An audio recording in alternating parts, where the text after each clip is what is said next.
Ika-18 kabanata sa pagpapatuloy. Makikita ang gusaling ito na sinasabi ng ating bida na nakatingin sa dalawang bata na sila daw ba ang mga batang pihikan sa pagkain. Na makikita ang dalawang bata na nagpapaawa sa ating bida.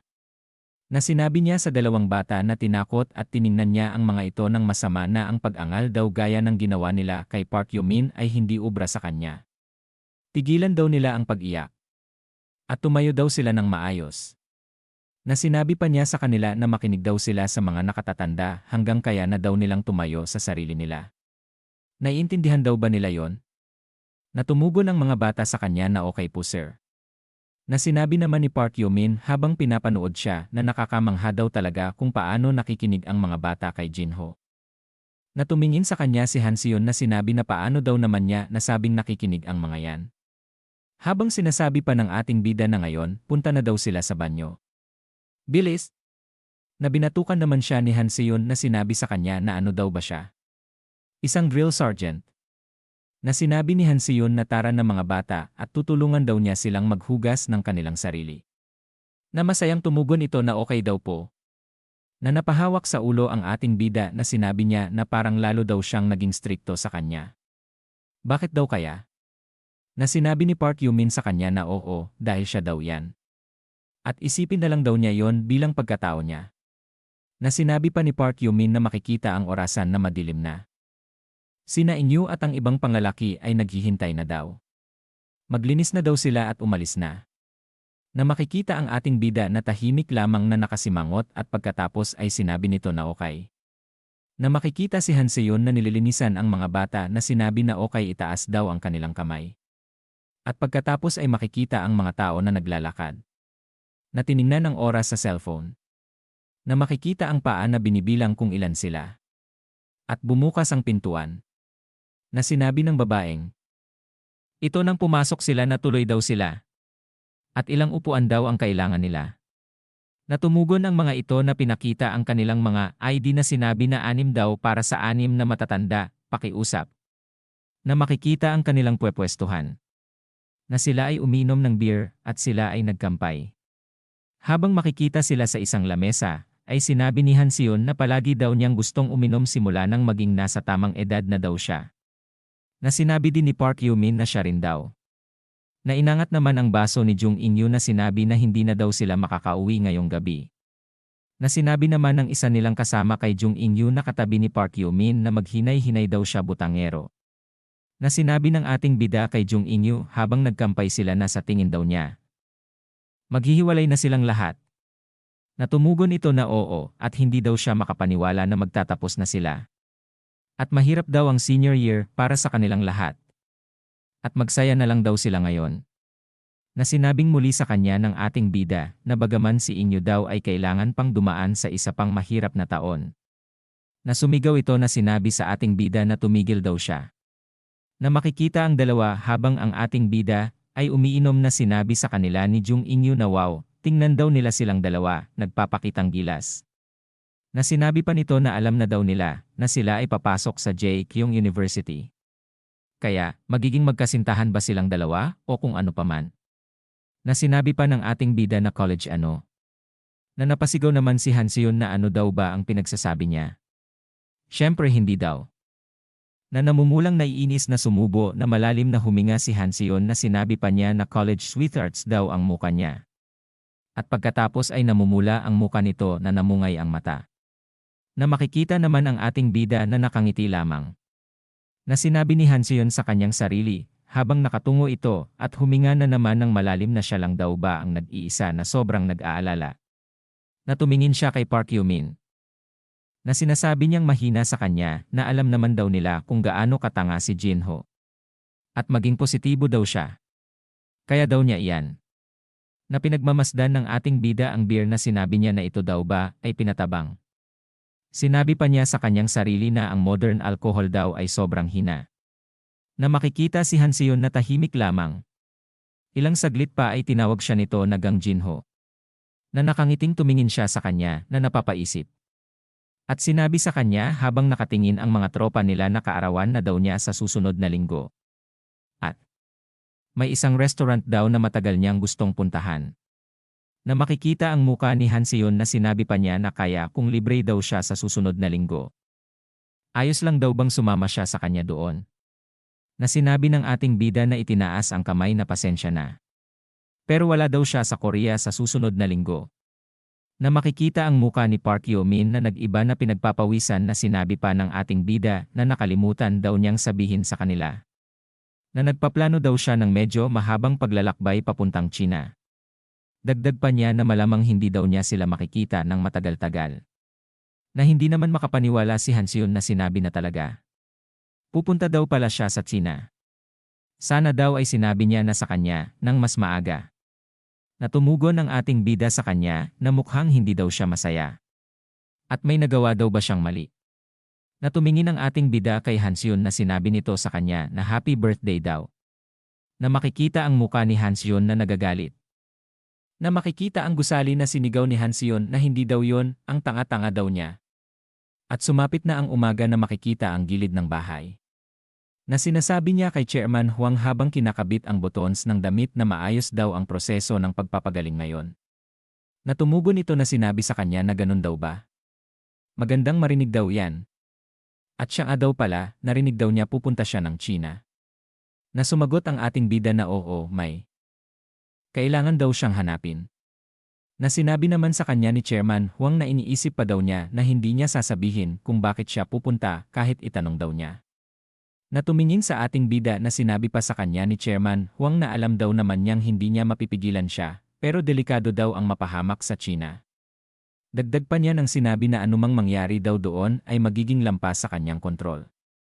Natumugon ang ating bida sa kanya na sinabi na alam daw naman niya yon.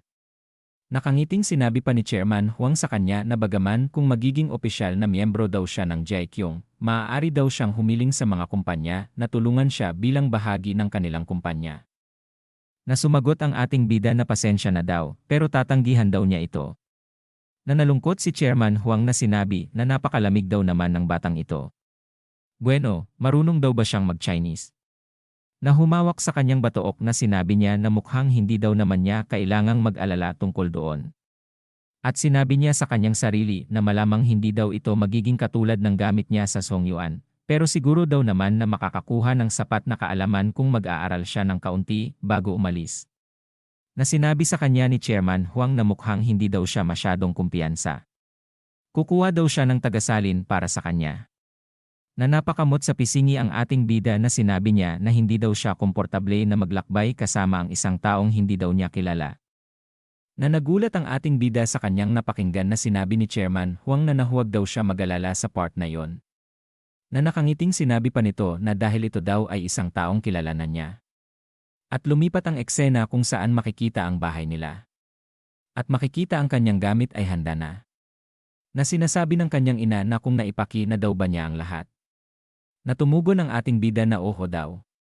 Na sinabi pa ng kanyang ina sa kanya na natutuwa daw siyang ginaguide siya ng Jaekyong. Pero huwag daw siyang gumawa ng ikakapahamak niya. Natumugon ang ating bida na sinabi niya na huwag daw siyang mag-alala ina. Na sinabing muli sa kanya nito na mag-ingat daw siya at siguraduhing tumawag siya sa kanya pagdating niya roon. Na sumagot ang ating bida na okay daw po. At aalis na daw siya. Na pagkalabas niya ay nakita niya ang isang tao. Na sinasabi sa kanya na sa wakas andito na daw siya. Ito pala ay si Secretary Cho na kumaway sa kanya na Jinho. Handa na daw ba siya para sa biyahe? Na nag-iba ang muka ng ating bida nang sinabi pa nito sa kanya habang tumatawa na huwag daw niyang sabihin na hindi siya nakatulog kagabi dahil ito ang unang beses daw niyang lumabas ng bansa. Na napasabi naman siya sa kanyang sarili na sa tingin daw niya. Medyo halata daw naman ito. Na sinabi ng ating bida sa kanya na hindi daw niya alam na siya ay marunong magsalita ng Chinese. Natumugon ito na syempre daw naman. Pagkatapos ng lahat, isa daw siyang elite secretary. Dagdag pa niya na sige na. Sumakay na daw siya. At sa kanyang Chinese character qualification daw na class 1 at sa kanyang Mandarin level exam level 6 na kakayahan, gagawin daw niya ang kanyang makakaya para bigyan siya ng isang natatanging karanasan. Na makikita ang gulong ng kanilang sasakyan. Na mabilis na tumatakbo ang kotse.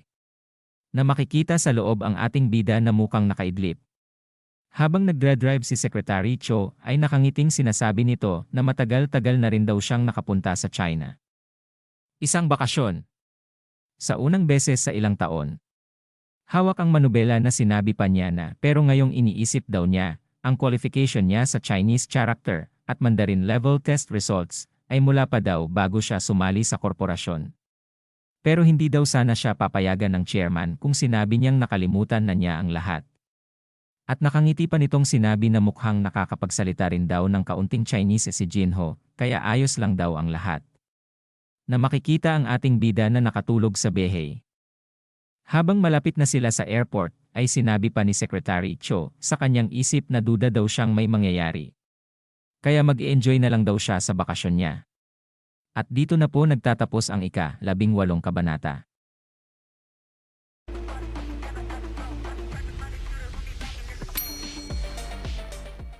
Ika-19 na kabanata sa pagpapatuloy.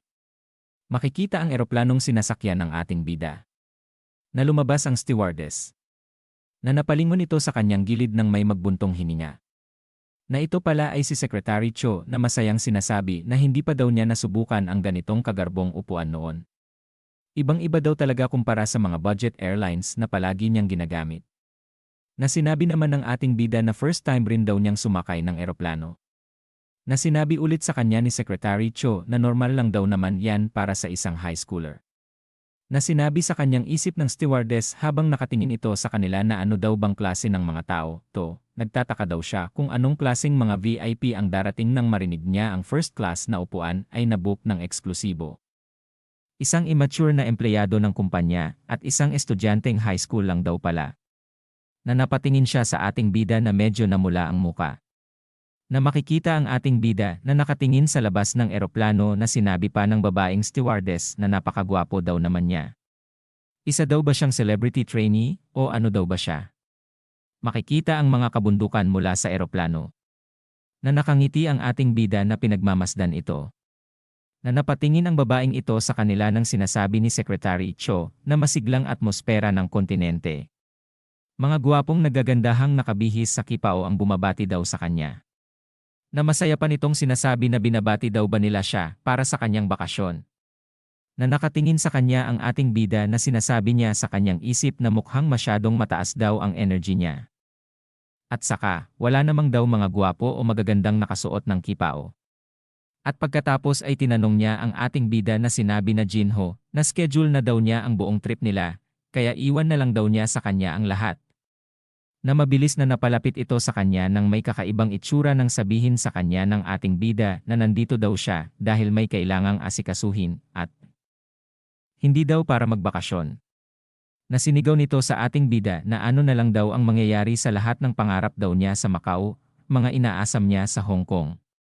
Na nakatingala ang ating bida na sinabi niya sa kanyang sarili na alam daw niyang wala talagang silbi ang taong ito. Na biglang nabuhayan ito nang sabihin ng ating bida sa kanya na sige. Bibigyan daw niya siya ng oras pagkatapos nilang tapusin ang mga kailangan niyang asikasuhin. Na sinabi pa niya na may nakahanda na daw bang sasakyan. Na nag-thumbs up ito na sinabi sa kanya na syempre daw naman. Makikita ang labas ng airport.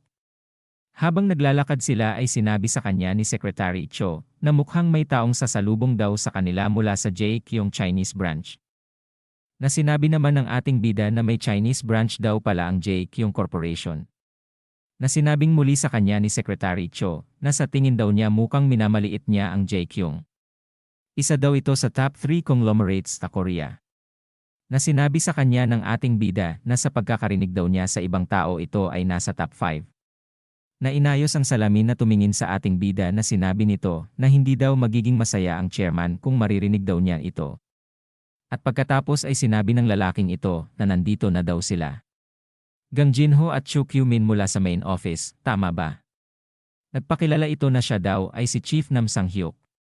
At siya daw ay nagmula sa JKyong Gwangju branch. Na sinabi sa kanya ni Secretary Cho na masaya daw siyang makilala. At siya daw ay si Cho Kyumin na makikita itong napatingin sa kanyang gilid na kung saan ay andun ang ating bida. Na makikita siya na sinabi pa ni Chief Nam Sang-hyuk sa isip na mas gwapo daw siya sa personal kaysa sa mga larawan. At may mga bulong-bulungan na siya daw ang tagapagmana ng JKyong. At nakakaramdam daw siya ng kakisigan sa kanya, nakakaintriga. Na biglang may nakatitig sa kanila. Na ito ay napansin ng ating bida na siya ay napalingon habang sinasabi pa ni Chief Nam Sang-hyuk na, "Bueno. Nasaan daw niya sila dadalhin?" Na makikita mula sa malayo na tumingin ang ating bida na wala siyang nakita kung hindi mga sasakyan lamang na mga tumatakbo. Napatuloy pa din siyang nakatingin ng tinawag na siya ni Chief Nam Sang-hyuk na sinabi na may hinahanap daw ba siyang kung ano. At saan daw niya gustong pumunta. Natumugon ito na wala daw naman. Na sinabi pa niya na saglit lang daw. Nakinuha niya ang kanyang cellphone na mukhang tiningnan niya ang pupuntahan nila. At pinakit niya ito sa kanila na sinabi pa niya na nasa paligid lang daw ba dito. Natumugon si Chief Nam Sang-hyuk na anong ibig daw niyang sabihin na nasa paligid dito. Hawak ang cellphone na sinabi pa na saglit lamang daw. Ibig daw ba niyang sabihin ang hanay ng bundok na ito sa pagitan ng Naning at Guangzhou? Sinabi pa niya na nakatingin silang dalawa sa cellphone na hindi lang daw ito, hindi sikat na destinasyon, kundi mukhang wala nga daw itong tamang pangalan. Na sinabi sa kanya ng ating bida na kilala daw ito sa Mountain of 100,000. Na napasabi si Chief Nam Sang-hyuk na pakiulit daw. Na makikita ang ating bida na sinabi pa niya na ito daw ay kilala rin sa tawag na The Heavenly Mountain. Na makikita na mabilis na tumatakbo ang kanilang sinasakyan. Habang nagdra-drive si Chief Nam Sang-hyuk na sinasabi nito na matatagalan daw silang makapunta roon. Kumain na daw ba silang dalawa? Natumingin naman sa kanya si Secretary Cho na sinabi sa kanyang sarili na hindi daw niya sinasabi kung bakit gusto niyang pumunta roon. At pagkatapos ay mabilis itong nagtaas ng kamay na sinabi na kumain muna sila bago daw sila umalis. Na tinanong pa niya ang ating bida na kung ayos lang daw ba sa kanya yon. Natumugon ang ating bida na oo, ayos lang daw sa kanya yon. Na nakangiti ng kakaiba si Chief Nam Sang-hyuk na sinabi na Korean o Chinese. Anong lutuin daw ang gusto nila? Na sumigaw si Secretary Cho na sinabi na siyempre, Chinese dahil nandito daw sila sa China. Na makikita ang sinasakyan nila.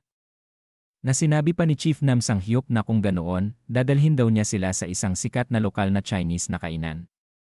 At lumipat sa Chinese restaurant. Na makikita ang muka ni Secretary Cho na sinabi nito na ito daw ba talaga ay sikat na lugar. Na sinabi sa kwento na opinyon niya lang daw yan. At pagkatapos ay masayang sinabi sa kanya ni Chief Nam Sang-hyuk na, "Gaya ng nakikita mo, talagang sikat ito sa mga lokal. Mukhang hindi ito tugma sa panlasa mo, gaya daw ng inaasahan niya." Malamang na nadismaya daw siya kung inaasahan niyang premium na bersyon ng sweet and sour pork o kung pao chicken, gaya daw ng nakikita niya sa Korea. Dagdag pa nitong sinabi habang makikita ang mga pagkain na ang mga recipe daw sa mainland ay karaniwang puno ng spices at maraming mantika ang ginagamit. Isipin na lang daw niya na ito'y pagkakaiba ng panlasa sa pagitan ng China at Korea. Katulad na lang daw kung paano hindi trip ng mga Chinese ang lasa ng sesame leaves. Natumugon sa kanya si Secretary Cho na sinabi na kung alam daw naman niya, bakit daw dito niya dinala sila. Na sinabi nito sa kanya habang nag-iba ang itsura na hindi daw niya alam kung gaano katagal bago siya nasanay sa lugar na ito. At patas lang daw na maranasan din mismo ng mga mahalagang bisita nila mula sa Korean main branch. Na napanganga si Secretary Cho na sinabi niya na ano ba yan? Hindi daw naman ganyan ang ugali niya. Na sinabi pa niya habang makikita ang ating bida na kumakain na mukhang wala namang daw problema si Mr. Gang. Na sinabi ng ating bida na sinusubukan daw niyang huwag mag-iwan ng tira. Na wala namang masabi sa kanya si Secretary Cho. Na isinubo na ng ating bida ang huling kinain niya na sinabi pa niya sa kanyang sarili na ang pagkain daw noon sa Songyuan ay kadalasang steamed at magaan. Mukhang nagbago na rin daw ng husto ang lutuin sa paglipas ng panahon.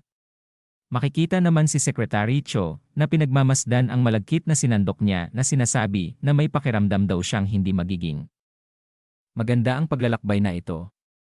Na sinabi pa sa kwento na nakikita daw niya ang pagkain na may kakaibang distort sa isipan niya. Na makikita ang muka niya na biglang napatingin ng may paparating na anino. Na ito pala ay isang tao na napatalsik sa kanila. Na ito ay tumama sa hapagkainan nila na mabilis silang umiwas. Habang kumakain ang ating bida ay napatingin siya sa taong nagsasalita na nagtatangkang kumain daw ang lalaki sa ganitong lugar na may ganitong antas ng utang. Sinabi pa nito habang pinaputok ang mga daliri na hindi pa daw ba siya natuto ng sapat mula sa kanila. Mukhang kailangan pa daw niya ng isa pang leksyon. Natumugon ito habang nakatingin ang ating bida na patawad na daw. Na napatingin ito sa ating bida habang napaisip. At sinabi sa ating bida na siya daw ba ay isang turista. At hinawakan siya sa ulo na sinabi pa na hayaan daw niyang ipaalam niya sa kanya. Na hindi daw ito lugar para sa mga dayuhan na maglakad-lakad. Na nagulat naman si Secretary Cho sa ginawa ng lalaki sa ating bida. At pagkatapos ay inakbayan na ang lalaki na napatilapon sa kanilang hapagkainan. Na tumingin naman ng may angas ang isa nitong kasama sa ating bida. Na tinanong ni Secretary Cho si Chief Nam Sang-hyuk na sino daw ang mga yon. Natumugon ito na sinabi na sila daw ang triad. At mukhang may problema daw ang lalaking yon dahil sa utang. Sinabi pa niya habang makikita ang kanilang lamesa ay nahati sa dalawa na ang mga tao tulad daw nila ay madalas na lumalabas sa mga lokal na kainan. Pero mukhang malas daw sila ngayon. Pasensya na. Na makikita na nakapikit ang ating bida na sinabi pa ni Chief Nam Sang-hyuk na mukhang delikado daw ang lugar na to, tara, pumunta na lang daw sila sa ibang lugar. Na tumayo ang ating bida na sinabi ni Secretary Cho sa kanya na ano daw ang balak niyang gawin. Na tinawag niya ang lalaki na mabilis naman itong lumingon. Na sinabi ng kasama nito na hindi daw ba niya narinig ang sinabi ng kanilang boss. Na tumugon ang kasama nito na, "Siyempre hindi daw naman. Dahil siya daw ay isang foreigner." Dagdag pa nitong sinabi na hoy umalis na daw siya habang maganda pa ang pakikitungo niya sa kanya.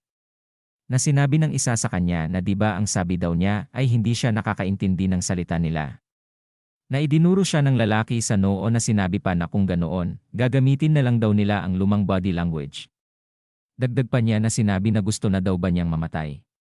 Na hinawakan niya ang daliri nito na nagulat. Na makikita sila Secretary Cho at si Chief na hindi makapaniwala nang marinig nila ang tunog ng pagkabali ng daliri nito. Na sinabi naman sa isip ni Secretary Cho na sa bandang huli siya daw ay nahulog sa gulo. Hawak ng ating bida ang kamay ng lalaki na namimilipit sa sakit ay tinitigan niya ito. Na ito ay sinamantala ng lalaki ang sitwasyon na mabilis na tumakbo na sinisigaw naman ng lalaking ito na ikaw na walang hiya. Bumalik daw siya dito.